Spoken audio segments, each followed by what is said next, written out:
কারো পৌষ মাস তো কারো সর্বনাশ, এমন করে কেন বললাম একটু পরেই জানতে পারবে। তো চলো দেখি আজকে সারাদিনে কি কি কাজ করতে পারি। সকালবেলা সর্বপ্রথম কামে হলো চর নিচে নামে দেওয়া, নয়তো ভিতরে গ্যাস জমা হয়ে যাবে। এদিকে আমি তুষ বিছানো শুরু করে দেই। গরমের সময়ে প্লেন শীট দিয়ে ব্রুডিং না করাটাই ভালো, কারণ গরমের সময়ে ব্রুডিং এর ভিতরে অনেক পরিমাণে গ্যাস হয়ে যায়। গরমের সময় বাচ্চাগুলার যত বেশি স্পেস দেওয়া যায় বাচ্চাগুলোর জন্য তত বেশি ভালো।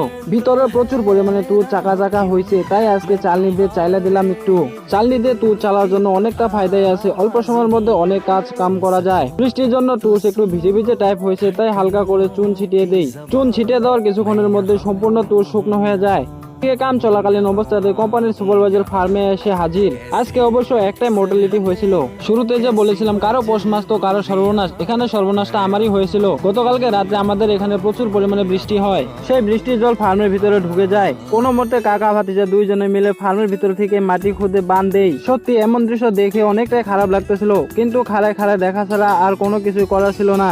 পরের দিন ফার্মের সব কাম শেষ করে গাথাগুলা মাটি দিয়ে সমান করে দেই।